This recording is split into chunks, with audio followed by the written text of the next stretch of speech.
नमस्कार, मेरा नाम शुभम है और आप मुझे ब्रेन ऑफ बिहार पे देख रहे हैं। हम अपने लास्ट वीडियो में आप लोगों को 2-3 केस का डिटेल दिए थे कि 8 जनवरी 9 जनवरी को लिस्ट होने वाला है। वो लिस्ट हुआ था, उसके सुनवाई में क्या हुआ ये जान लीजिए। और दूसरा एक नया अपडेट इस वीडियो में मिलेगा आप लोगों को कि हमने जो आरटीआई 20 दिसंबर को लगाया था उसका रिप्लाई आ गया है। और रिप्लाई में 7 जनवरी तक का सीआरसीएस पोर्टल से रिलेटेड डाटा सीआरसीएस ने हमको भेजा है। मेरा सवाल सिंपल नहीं होता है, आप लोगों को भी पता है। चाहे वो हम सहारा से पूछे, चाहे सीआरसीएस से पूछे या सरकार से पूछे, हम वही सवाल करते हैं जिससे लोगों को मतलब रहता है।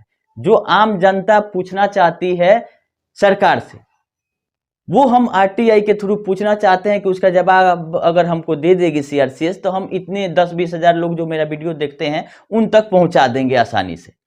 तो यही इस वीडियो में आप लोगों को बता देंगे। तो अपडेट ले लीजिए कि सहारा लाइफ वाला जो मामला था उसमें कुछ नहीं हुआ है।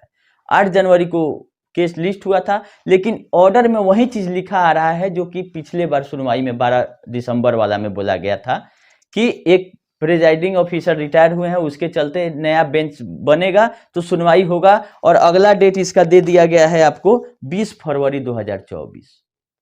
तो कोर्ट कचहरी का मामला ऐसे डेट पे डेट मिलते रहेगा। और सहारा लाइफ में अब अगला कुछ जो भी होना होगा 20 फरवरी को डिसाइड करेगी सिक्योरिटीज अपीलेट ट्रिब्यूनल। सहारा लाइफ का बात यहीं खत्म होगा। जो अब आईआरडीए का आदेश था वो अप्लीकेबल है, वो ऐसे चलते रहेगा। इसमें हालांकि सहारा कोशिश कर रही थी पहले बीच में जाके कि केस का सुनवाई करे, क्योंकि मात्र ये 78-80 करोड़ रुपया का मामला था। हो सकता है कि पैसा आ गया हो सहारा के पास, तो लास्ट ऐन वक्त पर ही सहारा डिसीजन लेती है कि अब अगर नहीं कुछ किए तो कंपनी हाथ से चली जाएगी। तो हो सकता है कि कुछ सकारात्मक पहल करने की सोच रही हो सहारा, क्योंकि इसमें पहला क्वेरी यही था कि जो अपने डाइवर्ट करके 78 करोड़ लेके गया दूसरे सुब्रत राय के लिए, वो पैसा वापस लाइए सहारा लाइफ। तो हो सकता है इस पे एग्री हो गई हो कि सहारा लाइफ को हम बचाना चाहते हैं, हम इतना पैसा जमा करें। जो भी हो अभी सुनवाई में होगा, लेकिन कोर्ट अपने हिसाब से चलेगी, उसको किसी से मतलब नहीं है। अगला डेट मिल गया है 20 फरवरी।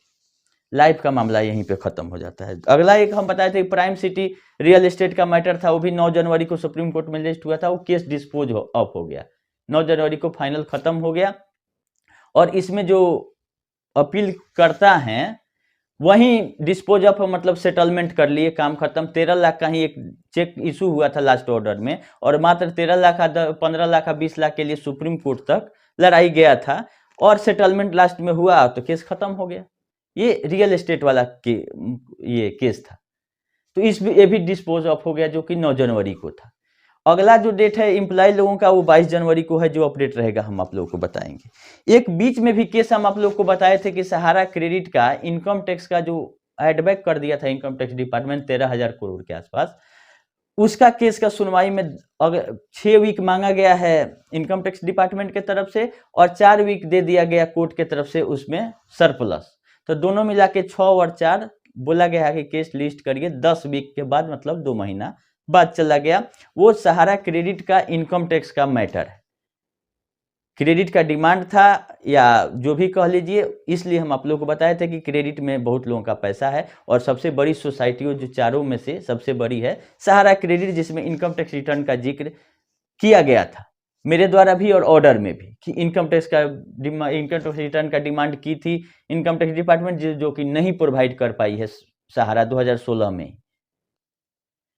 तो ये तीनों हो गया सुप्रीम कोर्ट का अपडेट।